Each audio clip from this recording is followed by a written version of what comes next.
can stay right where you are, and you can put love into your work and bring holiness into that work.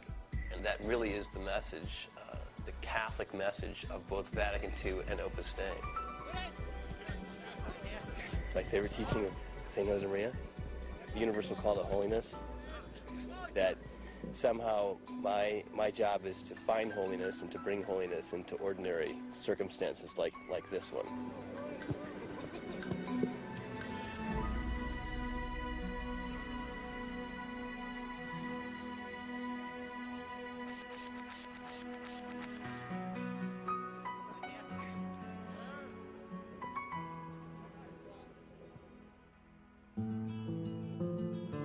There was a man who was born in a small town in Spain at the turn of the last century in 1902. He was the adored child of a devout Catholic family, a loving spiritual family that suffered the death of 3 children and the loss of both their financial and social standing in their community. Despite these hardships, the family of Jose Maria Escrivá remained close to each other and close to God.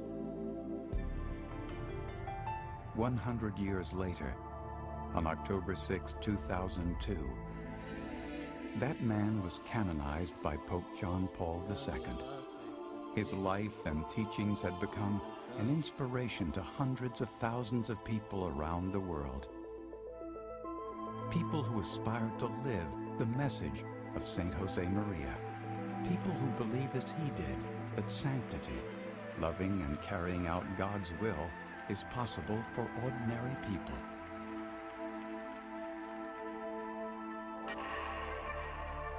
As a young priest, Father Jose Maria Escrivá felt a deep yearning to do more, to be more. He prayed constantly, striving to understand what God was asking of him. One day, after years of thought and prayer, he saw what God wanted him to do: to proclaim that all people can become saints while living ordinary lives in the world, and that what God asks of each of us is to do just that. Later, he would name the institution he founded to spread this message Opus Dei, the work of God. His view of Opus Dei was always very much that it's just a little piece of the church. It's the Catholic Church lived in a special way, but really basically just the church. Jose Maria Escrivá was a quiet, humble man who had enormous charisma. He was a man of prayer and reflection who spent his life connecting in a profound way with each person he met. And he was always fully present. What I can tell you about St. Josemaria was that he was a father. He really was a father, and a father with a motherly heart. If St. Josemaria were here in this room, what would he think?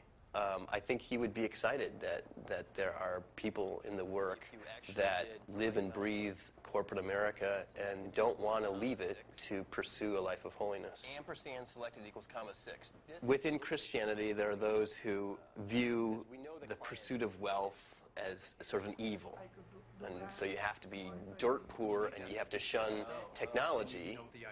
And then on the other side of the spectrum, you have people who equate business success with a sort of holiness, if you will. It's sort of the prosperity, Christianity. Well, God blesses me because I won this business deal, I think that God, for the most part, stays out of our business.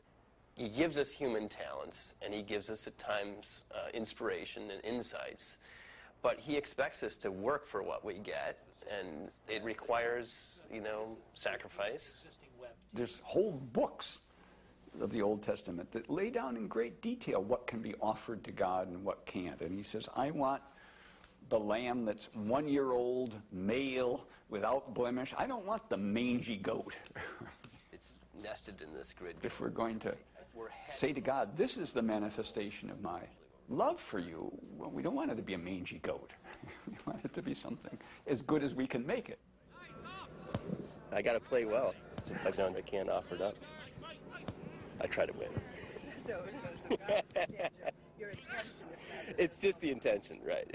Yeah, God's a little bit more merciful than the world. The world judges you only by results, and God kind of judges you by effort. It takes tremendous courage and God's grace to follow Catholic orthodoxy.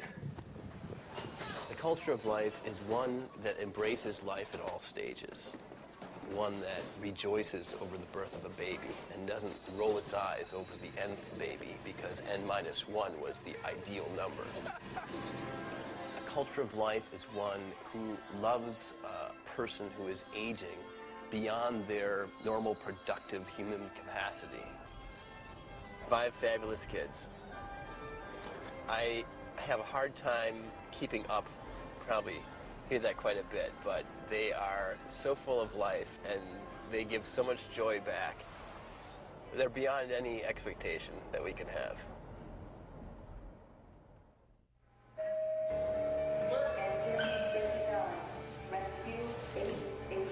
I was a crash firefighter. I was stateside here in the high desert, George Air Force Base. Then I went to Korea. That's where I met my wife. We've been married 18 years now. I have 4 children. Then after that, I came onto the LA City Fire Department. The cantaloupe, tomatoes, everything just needs to be chopped. I would say the work is kind of my work. I mean, how I fit in to the big scheme of things. And primarily, it's just the ordinary things done well. I have what they call a plan of life. Just like any athlete, they exercise, they eat right, they listen to a coach. Well, I start the day off with first stop turning to God. I make a morning offering. After reading the life of Monsignor Scrivà and learning of what he had to say about prayer, it's very simple, I think. It's just find quiet time to speak with our Lord. I say the rosary daily. Aspirations, which are basically just invocations to God, almost like a dart sent. We gotta go. We gotta run. Like going into fire, sometimes there's a lot happening, and just, Lord, give me the confidence and the strength to carry out my duties. And let's let everything work out fine. Really giving all of my attention to the task at hand. That have been taught as prayer as well. Just seeing the firemen go by down the street when I was a little kid kind of like just drew me.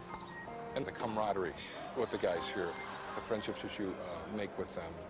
And then working as a team, that's a big thing. If everything goes well, by the end of this year, I should be promoted to captain. So I'm looking forward to that. I've spent 5 years in the U.S. Air Force as a firefighter, and then 17 years now with the City of Los Angeles. So I'm ready to supervise firefighters.